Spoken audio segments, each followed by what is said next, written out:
اچھا جی، سیدہ ام سلمہ پہ آ گئے جی۔ حضرت سیدہ ام سلمہ رضی اللہ تعالی عنہ، بعد اگر آپ اجازت دیں تو میں تھوڑا سا تفصیل کے ساتھ اس پر شروع سے۔ حضور اکرم نور مجسم صلی اللہ علیہ وسلم کی اہل بیت کو اللہ نے جو شان عطا فرمائی ہے وہ شان کسی سے چھپی ہوئی نہیں۔ علماء نے یہ بات کہی کہ بیت یہ 3 قسم پر ہے۔ بیت نسبی ہوتا ہے، نسبی گھر، اسی طرح بیت سکونت ہوتا ہے، رہائشی گھر، اسی طرح بیت ولادت بھی ہوتا ہے جہاں پیدائشی گھر اس کو کہتے ہیں۔ بیت نسب کے اندر حضور اکرم صلی اللہ علیہ وسلم کے خانوادہ، آپ کے رشتہ دار جو اجداد کی طرف سے ہیں، جناب عبد المطلب کی طرف سے، وہ آ جائیں گے، اور بیت ولادت میں حضور اکرم صلی اللہ علیہ وسلم کی ساری اولاد آ جائے گی، اور بیت سکونت میں آقا دو عالم علیہ السلام کی ازواج آ جائیں گی۔ بعض علماء نے اس پر بھی کہا کہ اس کی ایک قسم اور اضافی ہے، اس کو کہتے ہیں بیت نبوت، یعنی جس شخص نے جس نبی کا زمانہ پایا اور اس کا کلمہ پڑھا، بحالت ایمان وہ شخص اس نبی کے گھرانے کا ایک فرد کہلائے گا، امت بھی شامل ہو جاتی ہے امتی ہونے کے اعتبار سے۔ جی، اس کی دلیل قرآن عزیز میں حضرت نوح علیہ السلام کے ارشاد علی سے موجود ہے۔ دعا کی تھی سورہ نوح میں، رب اغفر لی ولوالدی ولمن دخل بیتی مؤمنا، اے میرے رب میری بخشش کر اور میرے والدین کی بخشش کر، اور ہر وہ شخص جو ایمان لا کے میرے گھر میں داخل ہو گیا، میرے گھر کا فرد بن گیا، اس کی بھی بخشش کر دے۔ اور میں اللہ کی توفیق سے یہ عرض کرتا ہوں، قرآن عزیز کے مطالعہ سے اگر یہ بات ٹھیک ہے تو اللہ رب العالمین کی طرف سے ہے، والدین بھی یہ اہل بیت میں سے ہوتے ہیں۔ وہ کیسے؟ قرآن عزیز نے اس کے بارے میں فرمایا، حضرت موسیٰ علیہ السلام جس وقت آپ کو فرعون نے اٹھا لیا، حضرت آسیہ نے لیا، تو جس وقت آپ کی کفالت کا انتظام کیا جانے لگا، قرآن عزیز نے کہا وَحَرَّمْنَا عَلَيْهِ الْمَرَادِعَ، عورتوں سے غذا حاصل کرنا، دودھ پینا ہم نے حضرت موسیٰ علیہ السلام پر اس عمر میں پہلے ہی حرام کر دیا تھا۔ وَحَرَّمْنَا عَلَيْهِ الْمَرَادِعَ مِن قَبْلُ فَقَالَتْ هَلْ أَدُلُّكُمْ عَلَىٰ أَهْلِ بَيْتٍ يَكْفُلُونَهُ لَكُمْ وَهُمْ لَهُ نَاصِحُونَ۔ پاس بہن کھڑی تھی، انہوں نے یہ لفظ کہا، قرآن عزیز نے یہی لفظ ذکر کیے، کیا میں تمہیں ایسی اہل بیت نہ بتاؤں جو اس کی کفالت بھی کریں اور اس کے لیے خیر خواہ بھی ہوں؟ اب اشارہ تو اپنی والدہ کی طرف تھا۔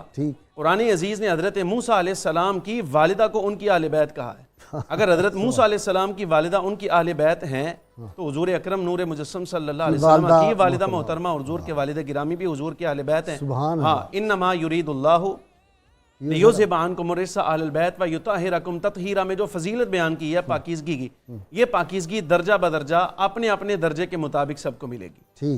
جو نسب میں آئیں گے بیت نسب میں، ان کو ان کے درجے کے مطابق، علی ھذا القیاس ازواج مطہرات بھی اسی درجے کے مطابق۔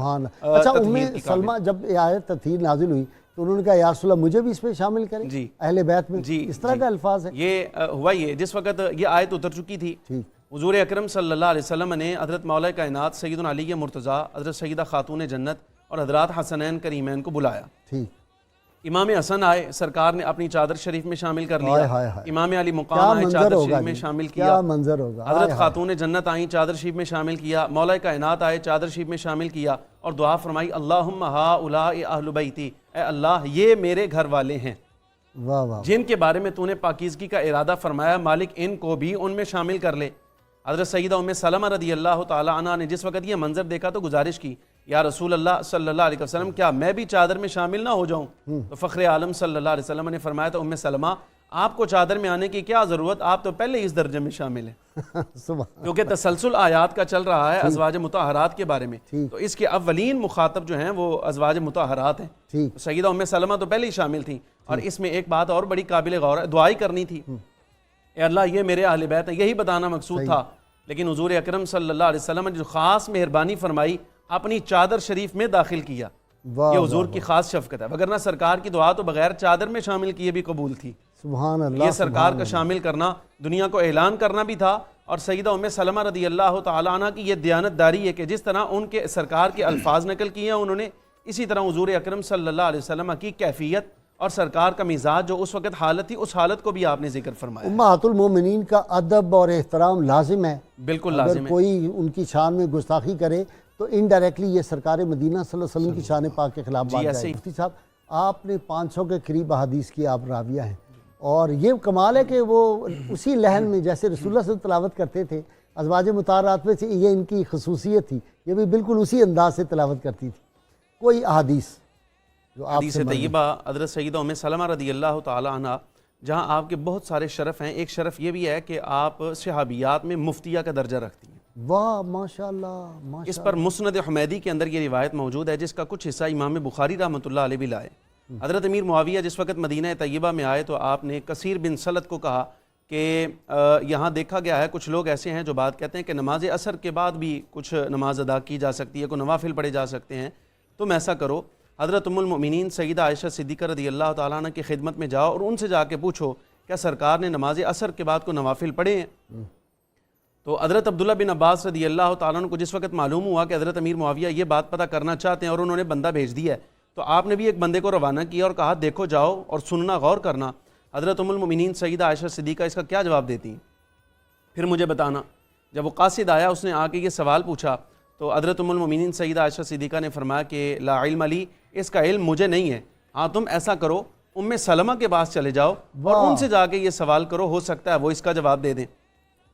قاصد آیا اور اس نے آ کے سوال دہرایا, اس بات یہی بات دہرائی. تو آپ نے فرمایا آقا دو عالم علیہ السلام ایک روز میرے پاس تشریف لائے تھے تو میں نے عرض کیا میں نے دیکھا کہ آپ نے نماز عصر کی ادائیگی کے بعد دوگانہ ادا کی ہے, 2 رکعت ادا کی ہیں. تو میں نے دیکھا آج سے پہلے تو کبھی حضور اکرم صلی اللہ علیہ وسلم نے کبھی اس موقع پر نماز نہیں پڑھی, نوافل نہیں پڑھے, تو آج کیوں؟ تو میں نے پوچھ لیا یا رسول اللہ آج آپ نے ایسی نماز ادا فرمائی ہے کہ آج سے پہلے تو میں نے یہ ادائیگی کبھی نہیں دیکھی.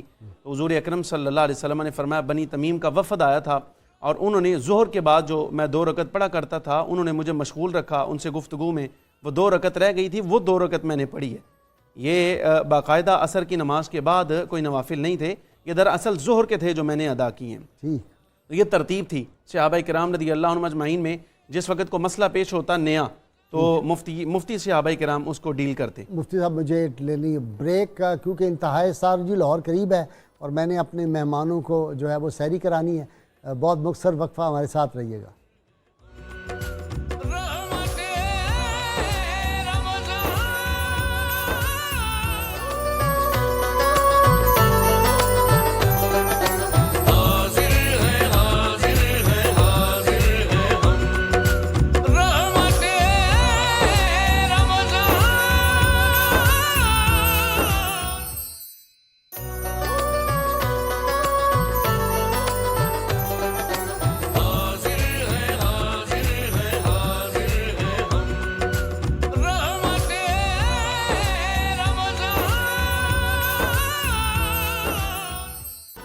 جی مفتی صاحب آپ اپنی بات مکمل کریں, میں تو اس قوالی کے ساتھ آپ بات کرنے کے نہیں قابل رہا.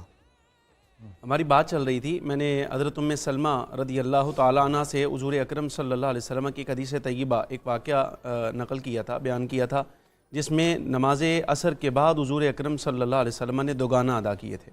اب اس میں یہ بات یاد رہے فخر عالم صلی اللہ علیہ وسلم نے خود منع فرمایا کہ نماز فجر کے بعد سورج طلوع ہونے تک اور اسی طرح نماز عصر کے بعد سورج غروب ہونے تک یعنی مغرب کی ادائیگی تک نوافل نہیں پڑھ سکتے. اب یہ جو نوافل کے منع ہونے والی روایت ہے اس کی راویہ بھی حضرت ام المؤمنین سیدہ ام سلمہ رضی اللہ تعالیٰ عنہا ہی ہیں. یہ خاص واقعہ تھا جو رونما ہوا, اس کی تعویل آ گئی, وجہ بیان کر دی آقا دو عالم علیہ السلام نے. یہی وجہ ہے کہ اگر دیکھا جائے تو کثیر صحابہ کرام رضی اللہ عنہم اجمعین اس بارے میں واقعہ سنا تھا, کسی نے بیان کر دیا ہوگا, لیکن اکثر سوال یہی رہتا تھا کہ ہم میں سے کسی نے نہیں دیکھا. حضرت ام المؤمنین سیدہ عائشہ صدیقہ رضی اللہ عنہا نے اسی لیے منع کر دیا. سیدہ ام سلمہ رضی اللہ عنہا نے بھی دیکھ کر یہی پوچھا تھا کہ یا رسول اللہ آج سے پہلے کبھی آپ نے ایسا نہیں کیا.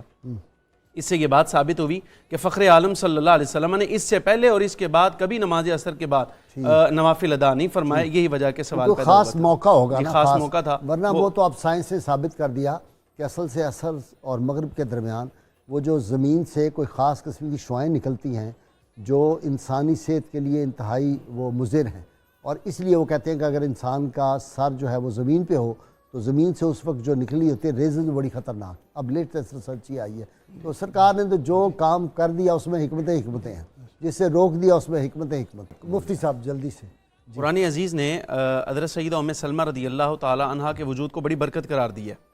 وجہ اس کی یہ ہے کہ آپ نے حضور اکرم صلی اللہ علیہ وسلم سے عرض کیا تھا یا رسول اللہ مرد جہاد کرتے ہیں, ہم جہاد میں نہیں جا سکتی اور ہمارا میراث میں حصہ بھی آدھا ہے, تو کیا ہماری کوئی وقت نہیں؟ تو فوراً قرآن عزیز نے جو آیت اتاری تھی وَلَا تَتَمَنَّوْا مَا فَضَّلَ اللَّهُ بِهِ بَعْضَكُمْ عَلَى بَعْضٍ, آپس میں ایک دوسرے کو جو فضیلتیں اللہ نے تم پر دی ہوئی ہیں، جو بڑھوتریاں دی ہیں، کسی کو فضیلت بخشی ہے، کسی کو کچھ دیا ہے، اس پر ایک دوسرے کی تمنا نہ کیا کرو۔ لِلرِّجَالِ نَصِیبٌ مِّمَّا اکْتَسَبُوا، مردوں کے لیے وہ حصہ ہے جو انہوں نے کمایا، وَلِلنِّسَاءِ نَصِیبٌ مِّمَّا اکْتَسَبْنَ، اور عورتوں کے لیے وہ ہے جو انہوں نے اپنے اعمال سے کمایا ہے۔ سبحان اللہ جی